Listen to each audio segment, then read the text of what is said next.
What's up everyone? My name is Josiah. This is Josiah Kicks, and today we're going to cover my favorite kick, the side kick. The reason why it's my favorite kick is because I need to use this kick a lot in sparring for me to dominate. So when we do the side kick, the main purpose of this is that we're trying to, it's like a jab. Think of it like a jab in the jab of kicks. A jab like this, instead with a kick. And then this is what Taekwondo uses as they're kind of like, hey, back off, you know, like, no, you're not coming closer. And they use that to keep their distance with our opponents.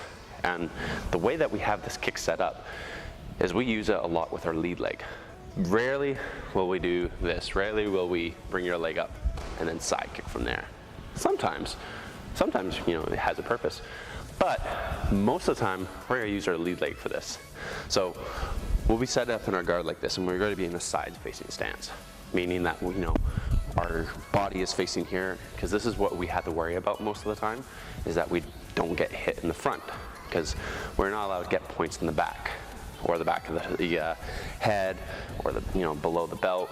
So the way that we have our stance set up, we don't need to worry about that.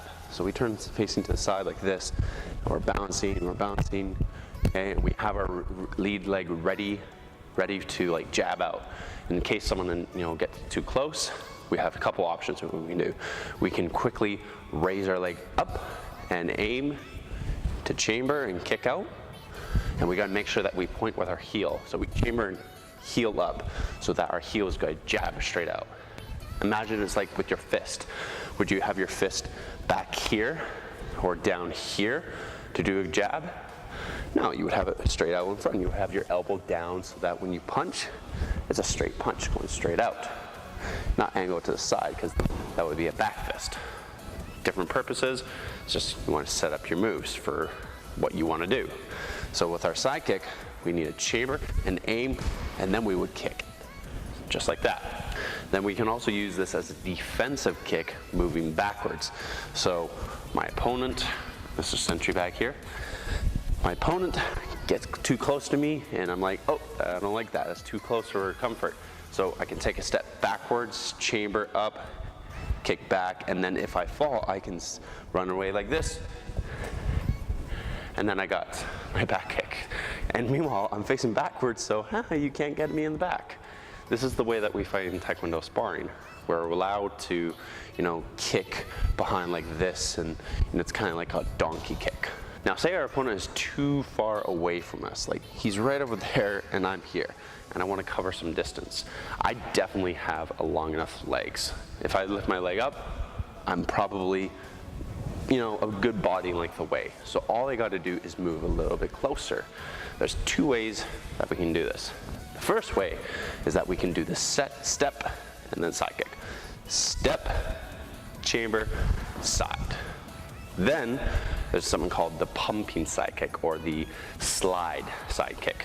This one is I'm just going to raise my leg up, and as I'm kicking, I use my back leg and my hips to push myself forward, like this. And see how I went from there to there, and I actually reached my opponent? That's the great beauty of this kick, right? And it's also a lot faster too, because this is what we call a telegraph. You step close like this, and as soon as you step with that back foot, that's already one movement you did. And by that time, if your opponent is, you know, paying attention, they'll realize, oh, he's moving closer, time for me to move out of the way, move back, counter that with a kick of my own, so on, the list goes on. So instead of step, chamber, kick, it's easier to do chamber, kick. Look, there was just one movement, chamber and kick. Two things, but one fluent motion, up and kick. Make sense? So use that more in sparring. If you're doing that Taekwondo kind of sparring, you want to do that kind of side kick. And then there's another version of side kick that we use for power kicks. And now this is for power breaking, not for sparring. I mean, you could set it up if you have the distance and you have the time, but I wouldn't do it just because by doing this, if you do it too quickly, there's a chance you might trip. And I'll show you. The setup that we do is we get our leg ready to do our kick. And then we'll step back like this, right leg over top, and then back. And then when I step, I'm gonna step behind like this. And when I step, see how my leg is already back here? And as I chamber up, it's like this driving force of my heel going into the target, which you want to make your kick a lot stronger. So we're using a combination of our leg and body weight to make a devastating kick, like so. Step, and that's the side kick. That's how strong we can make our side kick, just by using body weight.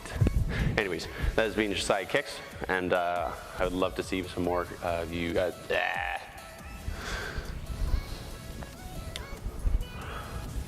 Well, that's it for today. We did our side kick, practiced a couple different variations of it, and hopefully, you learned something today. And if you did, comment, let me know what you learned.